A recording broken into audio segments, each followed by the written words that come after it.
Islamic scholar الشیخ القاری مبشر حسن کے official channel القرآن مال تجوید کو سبسکرائب کیجئے، جہاں پر سکھلایا جائے گا نورانی قاعدہ، تجوید، قرأت، کمپیوٹر قرآن، وظائف اور پیش کی جائیں گی طلبہ کی ایکٹیویٹیز۔ الحمدللہ وکفا والصلاة والسلام علی سید الرسل صلی اللہ علیہ وعلا آلہ واصحابہ وبارک وسلم، اما بعد فاعوذ باللہ من الشیطان الرجیم، بسم اللہ الرحمن الرحیم۔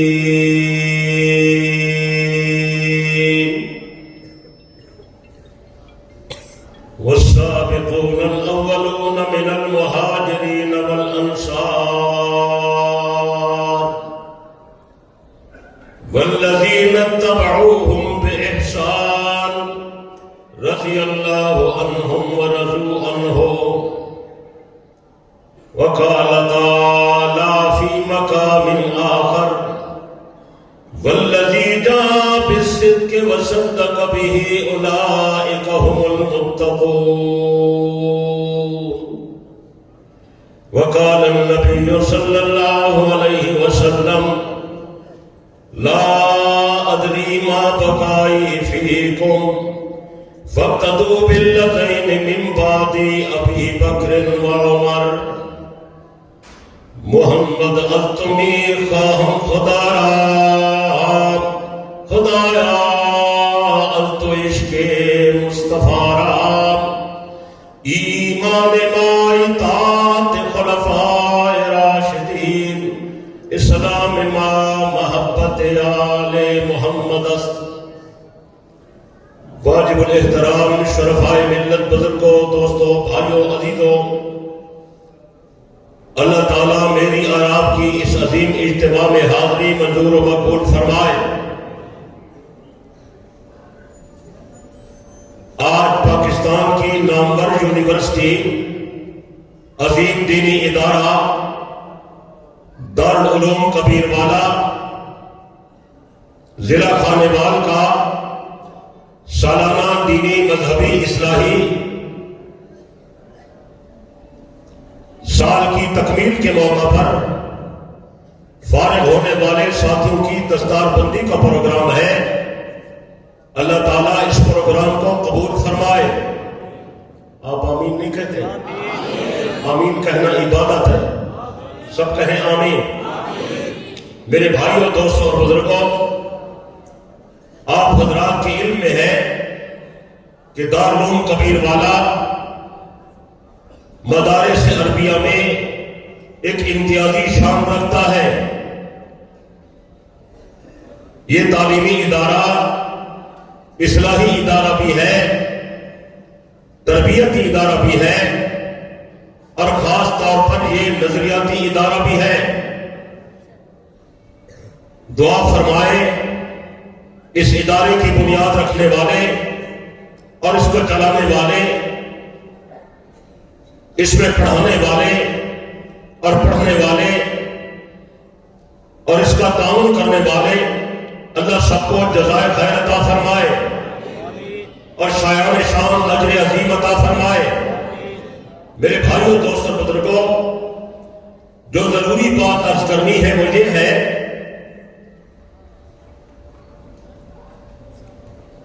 کہ فارغ ہونے والے احباب، دستار بندی کرانے والے اور دیگر جو احباب تشریف لائے ہیں، سب حضرات میری اس گزارش کی طرف توجہ فرمائیں۔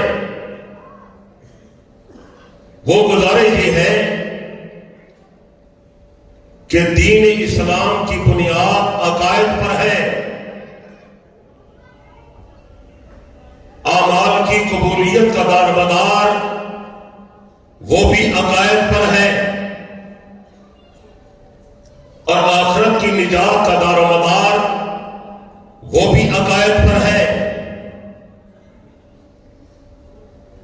ہمارے دور میں عقیدے عقیدے کی بات اور عقیدے کی تعلیم اور عقیدے کا مذاکرہ بہت کمزور ہو گیا ہے.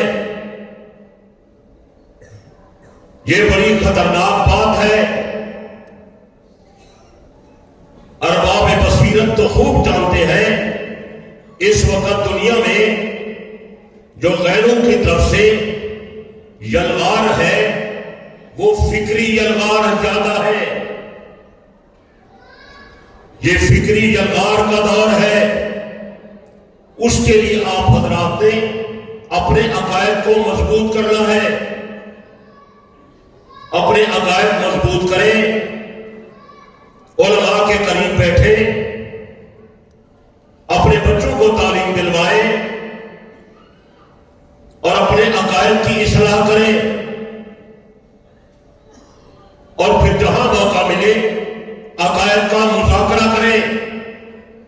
ہمارے ہاں عقائد کا مذاکرہ نہیں ہے. عقائد کی تعلیم بالکل نہیں ہے. نہ سکولوں میں، نہ کالجوں میں، نہ اداروں میں. فضائل کی تعلیم تو مسجد میں ہمارے ہاں ہوتی ہے لیکن عقیدے کی تعلیم نہیں ہوتی. حالانکہ بنیاد عقیدہ ہے. آپ حضرات عقائد کی فکر کریں. اس وقت بڑی فکری یلغار ہے اور نوجوانوں کے ذہن میں وسوسہ اندازی کر کے ان کے نظریات کو خراب کیا جا رہا ہے. سب سے پہلے آپ یہ جانیں کہ اسلام کے عقائد کیا ہیں. اور آپ کو معلوم ہونا چاہیے کہ اسلام کا چونکہ صحیح ترجمان طبقہ اہل سنت والجماعت ہے، اس لیے اسلام کے جو عقائد ہیں یہ وہی ہیں جو اہل سنت والجماعت کے عقائد ہیں. ان کا آپ حضرات مذاکرہ کریں. الحمدللہ اہل سنت کے عقائد و نظریات کتاب و سنت سے ماخوذ ہیں. اہل سنت والجماعت کا یہ متفق علیہ عقیدہ ہے کہ ہمارے نبی مکرم علیہ الصلوۃ والتسلیم تمام انبیاء سے، تمام رسولوں سے بلند و بالا مرتبہ رکھتے ہیں. ہم تمام نبیوں کی عظمت کے قائل ہیں لیکن ہمارے نبی کا درجہ تمام نبیوں سے زیادہ ہے اور اس کے بے شمار دلائل ہیں. ایک بڑی دلیل یہی عقیدہ ختم نبوت ہے جو اللہ تعالیٰ نے ہمارے نبی علیہ السلام کو یہ منصب عطا فرمایا. ہمارے پیغمبر کے علاوہ یہ منصب اللہ نے کسی کو نہیں دیا. اور میرے دوستوں، بھائیوں، بزرگوں، عزیزوں، جس طرح ہمارے نبی علیہ السلام کا درجہ تمام نبیوں سے زیادہ ہے، اسی طرح سیدنا ابو بکر صدیق رضی اللہ عنہ کا درجہ تمام صحابہ سے زیادہ ہے. آج کل ایک بہت بڑی مسموم ہوا چل رہی ہے. جو لوگ صحابہ کو بالکل نہیں مانتے، میں ان کی بات نہیں کر رہا، بلکہ وہ لوگ جو بظاہر صحابہ کو مانتے ہیں اور عشق کا بڑا دعویٰ رکھتے ہیں،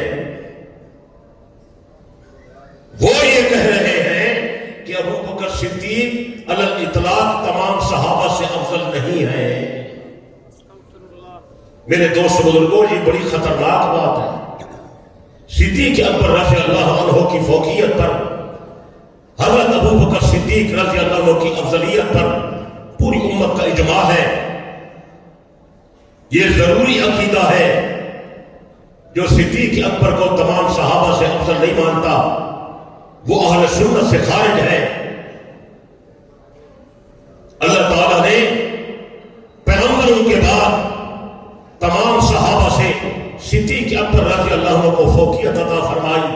اس کے کتاب و سنت میں بہت دلائل موجود ہیں، اکابر کے فیصلے بھی موجود ہیں. سیدنا صدیق اکبر رضی اللہ عنہ کی جو فوقیت ہے یہ سمجھ لیں وہ عمل کی وجہ سے نہیں ہے. صدیق اکبر کو جو مقام ملا ہے وہ قلبی جذبے کی وجہ سے ملا ہے۔ اللہ تعالیٰ نے ان کے اندر جو دین کی محبت، پیغمبر کی محبت، دین کا جذبہ رکھا، اس جذبے کا کوئی مقابلہ نہیں کر سکتا تھا۔ سب سے پہلے انہوں نے پیغمبر سے تعلق قائم کیا، یہ پیغمبر کے پہلے رفیق ہیں۔ میں تنقید نہیں کر رہا، حقیقت بتا رہا ہوں۔ صدیق اکبر رضی اللہ عنہ نے جب پیغمبر سے تعلق قائم کیا، اس وقت حضرت علی پیدا نہیں ہوئے تھے۔ حضرت علی رضی اللہ عنہ بڑے اونچے آدمی ہیں، لیکن صدیق اکبر کی برابری نہیں کر سکتے۔ حضرت علی عمر میں بھی بہت چھوٹے ہیں۔ پہلے پیغمبر سے تعلق رکھنے والا ابو بکر صدیق ہے۔ نبی علیہ الصلوۃ والسلام کی دعوت سن کر پہلے کلمہ پڑھنے والا ابو بکر صدیق ہے۔ سب سے پہلے پیغمبر پر مال خرچ کرنے والا ابو بکر صدیق ہے۔ نبی کے ہر سفر کا ساتھی، رفاقت اٹھانے والا ابو بکر صدیق ہے۔ صحیح بخاری میں ہے، جب نبی علیہ السلام سے کسی نے کہا کہ ابو بکر کی فلاں شکایت ہے، ابو بکر کی فلاں بات ہے، تو نبی علیہ السلام نے اس بات کو بڑا محسوس کیا اور آپ خفا ہو گئے، اور آپ نے فرمایا تم میرے ابو بکر کا شکوہ نہ کیا کرو، میرے ابو بکر کی شکایت نہ کیا کرو۔ تمہیں پتہ ہے میں نے جب نبوت کا اعلان کیا تھا سب لوگ تکذیب کر رہے تھے، اور یہ اکیلا ابو بکر تھا جو محمد کی تصدیق کرتا تھا۔ اور یہ بات تو خود قرآن مجید میں ہے۔ افسوس ہے کہ ہم لوگ قرآن پڑھتے نہیں ہیں، اگر پڑھتے ہیں تو پھر سمجھتے نہیں ہیں، اور نظریاتی علماء کے پاس نہیں بیٹھتے۔ وہ ہجرت کا واقعہ اور قصہ وہ تو بیان کر دیا جاتا ہے، جو مشہور ہے، عام طور پر واعظین اس کو بیان کرتے ہیں، لیکن جو بات بیان کرنے والی ہے اس کو بیان نہیں کرتے۔ اللہ تعالیٰ نے یہی بات قرآن مجید میں ارشاد فرمائی ہے، اذ اخرجہ الذین کفروا ثانی اثنین اذ ہما فی الغار۔ وہ زمانہ یاد کرنے کے قابل ہے جب مکے کے کافروں نے میرے نبی کو مکے سے نکال دیا۔ دوسرا دھوکہ، پہلا نبی اور دوسرا ابو بکر، یہ دونوں آدمی غار میں تھے۔ میرے دوستو، اللہ پاک اس بات کی گواہی دے رہے ہیں جب دنیا نبی کی دشمن تھی، ابو بکر اس وقت نبی کا دوست تھا۔ ایک بات۔ دوسری بات، جب دنیا پیغمبر کو مکے سے نکالنے والی تھی، ابو بکر اس وقت پیغمبر کے ساتھ جانے والا تھا۔ تیسری بات جو آیت کے اندر موجود ہے، اذ اخرجہ الذین کفروا ثانی اثنین اذ ہما فی الغار۔ وہ زمانہ یاد کرنے کے قابل ہے جب مکے کے کافروں نے میرے نبی کو مکے سے نکال دیا۔ اللہ پاک گواہی دے رہے ہیں جو نبی کو نکالنے والے تھے وہ مکے کے کافر تھے، اور جو پیغمبر کے ساتھ جانے والا تھا وہ ابو بکر صدیق پکا مومن تھا۔ یہی آیت صدیق کے ایمان کو بیان کر رہی ہے۔ اور پھر وہ واقعہ آپ تو سنتے ہی رہتے ہیں کہ صدیق اکبر نے اس رات مال بھی دیا، سواریاں بھی دی، کھانا بھی دیا، پھر پیغمبر کو لے کر چلے۔ راستے میں جب دیکھا کہ نبی علیہ السلام کے قدمین زخمی ہو رہے ہیں تو صدیق اکبر نے پیغمبر کو اٹھا کر اپنے کندھے پر بٹھا لیا اور غار تک پہنچایا۔ ایک بات یاد رکھیں، اسلامی تاریخ میں ہمیں کوئی واقعہ نہیں ملتا کہ کسی نے پیغمبر کو کندھے پر اٹھایا ہو۔ خاص کر وہ لوگ توجہ کریں جو آج کل یہ کہہ رہے ہیں کہ ابو بکر اگر تھا تو وہ تو نبی کا سیاسی جانشین تھا، روحانی جانشین تو نہیں تھا۔ میں نے کہا روحانی کون ہے؟ کہتے روحانی جانشین تو علی المرتضیٰ تھا، حضرت علی کے پاس روحانی طاقت تھی۔ میں نے کہا اس میں تو شک نہیں کہ صدیق اکبر جسمانی اعتبار سے کمزور تھے، بظاہر نحیف اور دبلے پتلے تھے، لیکن تمہیں ابو بکر کی روحانی پرواز کا اندازہ نہیں ہے، تمہیں ابو بکر کی دینی قوت کا اندازہ نہیں ہے، تمہیں ابو بکر کے ایمانی جذبے کا اندازہ نہیں ہے، اس کی فوقیت کا اندازہ نہیں ہے۔ تاریخ میں، حدیث میں، سیر میں ہم ڈھونڈتے رہے کوئی مثال مل جائے کہ کسی نے پیغمبر کو کندھے پر اٹھایا ہو، ہمیں کوئی واقعہ نہیں ملا۔ البتہ ایک واقعہ ملا ہے اور وہ بھی بڑا عجیب۔ اگر آپ کی توجہ ہے تو میں مختصر عرض کرتا ہوں۔ اس واقعے کے راوی خود حضرت علی المرتضیٰ رضی اللہ تعالیٰ عنہ ہیں. حضرت علی فرماتے ہیں ایک رات کی بات ہے، پیغمبر نے مجھے بلایا، میں حاضر ہو گیا. آپ نے فرمایا علی میرے ساتھ آ جا. نبی علیہ السلام مجھے لے کر حرم کعبہ میں لے آئے. یہ مکی دور کا واقعہ ہے. جب ہم حرم کعبہ میں آئے، کعبہ شریف کے اندر باہر سارے بت رکھے ہوئے تھے، اور ایک جو بڑا بت تھا وہ کعبے کی چھت پر تھا. تو آپ نے فرمایا علی ہمارے سچے خدا کے سچے گھر کے اوپر جھوٹے لوگوں کا جھوٹا خدا کھڑا ہے، میری غیرت نہیں گوارا کرتی، میں چاہتا ہوں کہ میں اس کو گرا دوں. حضرت علی نے عرض کی یا رسول اللہ بالکل صحیح ہے. آپ نے فرمایا علی اس طرح کر کہ تو مجھے اٹھا، تو مجھے کندھے پر اٹھا، میں کعبے کی چھت پر چڑھ جاتا ہوں اور میں اس بت کو گراتا ہوں. حضرت علی عرض کرتے یا رسول اللہ جی میں حاضر ہوں. فرماتے ہیں میں مطاف میں کعبے شریف کے سامنے بیٹھ گیا اور نبی علیہ السلام میرے کندھوں پر سوار ہو گئے. توجہ کریں توجہ. حضرت علی فرماتے ہیں پیغمبر میرے کندھے پر، بولتے نہیں ہو، پیغمبر میرے کندھے پر سوار ہو گئے اور فرمایا علی کھڑا ہو جا، میں کعبے کی چھت پر چڑھتا ہوں اور اس بت کو میں نیچے گراتا ہوں. حضرت علی رضی اللہ عنہ فرماتے ہیں جب پیغمبر میرے کندھوں پر سوار ہو گئے اور مجھے کھڑا ہونے کا حکم دیا، حضرت علی فرماتے میں پیغمبر کو اٹھا کر کھڑا نہیں ہو سکا. ہماری کتابوں میں تو یہ واقعہ ہے ہی ہے، مسند احمد میں ہے، کئی کتابوں میں ہے، لیکن قاضی نور اللہ شوستری نے اس کو مجالس المومنین میں لکھا ہے، جلد اول میں لکھا ہے، صفحہ نمبر 30 پر لکھا ہے. حضرت علی فرماتے میں پیغمبر کو نہیں اٹھا سکا، میں ان کو اٹھا کر ان کو بٹھا کر میں کھڑا نہیں ہو سکا. حضرت پیغمبر نے جب میری کمزوری دیکھی، علی مجھے نہیں اٹھا سکتا، فرمایا علی ٹھہر جا، تو مجھے نہیں اٹھا سکتا، مجھے نیچے اترنے دے. فرماتے ہیں پیغمبر نیچے اتر گئے اور خود نیچے بیٹھ گئے اور مجھے فرمایا علی تو مجھے نہیں اٹھا سکتا، میں تجھے اٹھاتا ہوں، تو میرے کندھے پر آ جا. حضرت علی حضرت میں نے کہا یا رسول اللہ یہ تو مناسب نہیں ہے. آپ نے فرمایا نہیں کوئی حرج نہیں، تو میرے کندھے پر آ، میں تمہیں اونچا کروں گا، کعبے کی چھت پر چڑھ جا اور اس بت کو گرا دے. حضرت علی فرماتے میں سوار ہو گیا، نبی علیہ السلام مجھے لے کر اٹھے اور کھڑے ہو گئے. حضرت علی رضی اللہ عنہ فرماتے جب پیغمبر مجھے لے کر اٹھے میں اتنا اونچا ہو گیا، اگر میں آسمان کو ہاتھ لگانا چاہتا تو میں ہاتھ لگا سکتا تھا. آپ نے فرمایا علی اتنا زیادہ بلند نہیں ہونا، بس کعبے کی چھت پر چڑھ جا. حضرت علی فرماتے میں چڑھ گیا. بہرحال لمبی بات ہے، پھر ہم نے اس بت کو نیچے گرا دیا. جب وہ نیچے گر گیا آپ نے فرمایا واپس آ. میں پھر پیغمبر کے مبارک کندھوں پر آیا اور آپ نے مجھے مطاف کے اندر اتارا اور فرمایا جلدی آ جا، رات کا ٹائم ہے، گھر چلتے ہیں، دشمن کو پتہ نہ چل جائے. حضرت علی رضی اللہ عنہ فرماتے ہیں میں پیغمبر کے ساتھ واپس گھر میں آ گیا. نبی اور علی کا گھر ایک تھا. تھوڑی دیر کے بعد حضرت پیغمبر نے پھر مجھے بلایا، میں حاضر ہو گیا. جی یا رسول اللہ. آپ نے فرمایا علی دشمن تلواریں لے کر میرے دروازے پر آ گئے، میرے قتل کا منصوبہ بنا لیا، میرے بستر پر سو جا، میرے پاس لوگوں کی امانتیں واپس کر کے آ جانا. یا رسول اللہ آپ کہاں جاتے؟ آپ نے فرمایا علی اللہ پاک نے مجھے حکم دے دیا میں ہجرت کروں اور اس کی ہجرت میں ابو بکر صدیق کو اپنے ساتھ لے جاؤں. باقر مجلسی نے اس کو بہار میں لکھا. 11 امام کے تفسیر حسن عسکری میں بھی یہ واقعہ ہے. حضرت علی فرماتے میں نبی کے بستر پر سو گیا، آپ علیہ السلام چلے گئے. ابو بکر کا جا کر دروازہ کھٹکھٹایا، ابو بکر کو ہاتھ سنایا، صدیق اکبر پیغمبر کے ساتھ چل پڑا. حضرت ابو بکر رضی اللہ عنہ نے راستے میں دیکھا پیغمبر کے قدم زخمی ہو رہے. حضرت ابو بکر نے پھر پیارے پیغمبر کو اٹھا کر اپنے کندھے پر بٹھا لیا.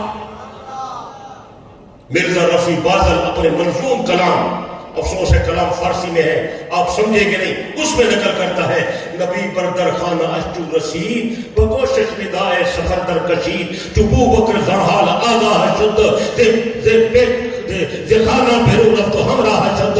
کہتا ہے پیغمبر ابو بکر کے دروازے پر آئے اور ابو بکر کو حال سنایا. ابو بکر صدیق پیغمبر کے ساتھ چل پڑا. کہتے ہیں راستے میں جب صدیق نے دیکھا کہ پیارے آقا کے قدم زخمی ہو رہے ہیں تو صدیق اکبر نے پیغمبر کو اٹھا کر اپنے کندھے پر بٹھایا. امامی معلم لکھتا ہے ہم نے بڑے بڑے عاشق دیکھے, ہم نے بڑے بڑے معشوق دیکھے, ہم نے بڑے بڑے محب دیکھے, ہم نے بڑے بڑے محبوب دیکھے, ہم نے آج تک ایسا محب نہیں دیکھا جس نے اپنے محبوب کو کندھے پر بٹھایا ہو. دنیا میں ایک واحد ابو بکر صدیق ہے جس نے پیغمبر کو کندھے پر بٹھا کر ہار میں ڈال پہنچا.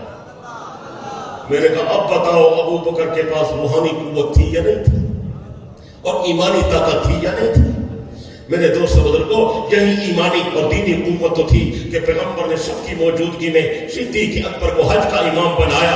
یہی دینی قوت تو تھی کہ پیغمبر نے سب کی موجودگی میں حضرت ابو بکر صدیق کو اپنے مصلی پر کھڑا کر دیا. مرو ابا بکر فلیصلی باللہ, ابو بکر سے کہو میرے مصلی پر آئے, لوگوں کو نماز وہی پڑھائے.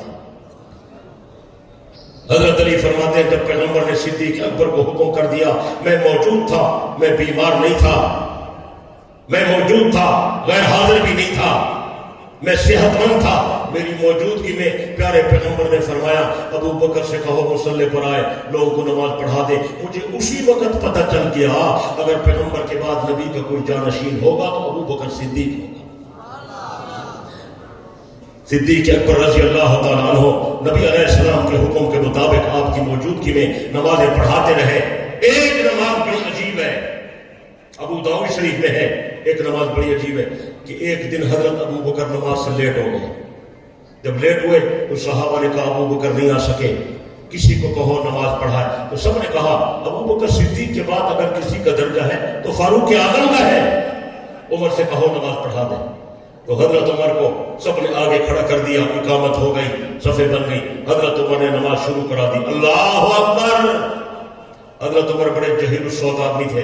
جب نماز شروع ہوئی اور 7 حجرہ مبارک ہے پیغمبر کا, 7 کھڑکی لگی ہوئی ہے, دروازہ کھلا ہوا ہے, پردہ لٹکا ہوا ہے.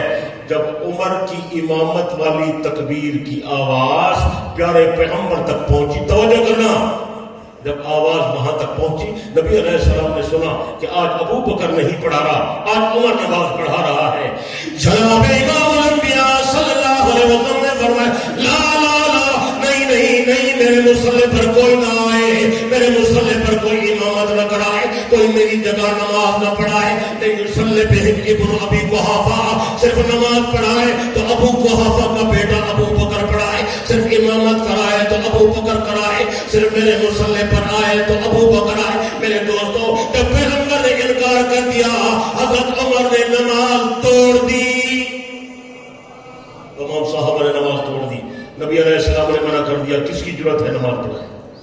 میرے دوست بزرگوں یہ وہ دلائل ہیں جس کی وجہ سے صدیق کا مقام اونچا ہے, صدیق کا مرتبہ اونچا ہے. صدیق اکبر رضی اللہ عنہ کی شان بڑی اونچی ہے. ایک نہیں ہزاروں دلائل اس پر موجود ہیں. حضرت ابو درداء رضی اللہ عنہ فرماتے ایک دن میں ابو بکر کے ساتھ پیدل چل رہا تھا, میں نوجوان آدمی, میں نے تیزی سے قدم اٹھایا, میں ابو بکر سے آگے نکل گیا. پیغمبر کی نظر مبارک پڑی. آپ نے فرمایا ابو درداء ایسے آدمی سے آگے چلتے ہو تو تجھ سے بہتر ہے. یعنی پیغمبر نے یہ بھی گوارا نہ کیا کہ کوئی آدمی ابو بکر سے آگے چلے. ابو درداء کہتے ہیں میں رک گیا اور میں پیچھے ہٹ گیا. آپ نے فرمایا اپنے سے بہتر آدمی کے آگے کیوں چلتے ہو. میں پیچھے ہٹا اور میں مڑ کر دیکھنے لگا. آپ نے کیا ارشاد فرمایا, آپ نے فرمایا ابو درداء میرا ابو بکر صرف تیرے سے بہتر نہیں, ابو بکر تو سارے مکے والوں سے بہتر ہے. ابو درداء کہہ رہے میں حیران ہو گیا, بڑا مقام ہے صدیق اکبر رضی اللہ عنہ کا. میں ابھی سوچ رہا تھا, آپ نے فرمایا ابو درداء ابو بکر صرف مکے والوں سے بہتر نہیں, ابو بکر سارے مدینے والوں سے بہتر ہے. میری حیرت کی انتہا نہ رہی. حضرت ابو درداء رضی اللہ عنہ کہتے ہیں میں مزید حیران ہو گیا. آپ نے فرمایا ابو درداء ابو بکر صرف تیرے سے بہتر نہیں, ابو بکر صرف مکے والوں سے بہتر نہیں, ابو بکر صرف مدینے والوں سے بہتر نہیں. میں تجھے بتاؤں آج تک آسمان کا سورج پیغمبروں کے بعد آج تک آسمان کا سورج کسی ایسے آدمی پر طلوع نہیں ہوا جو آدمی میرے ابو بکر سے بہتر ہو. اس سے اندازہ کرے صدیق اکبر کا مقام کتنا اونچا. اگر پھر بھی کسی کو یقین نہ آئے تو پھر یہ تو تھوک کی دکان ہے نا.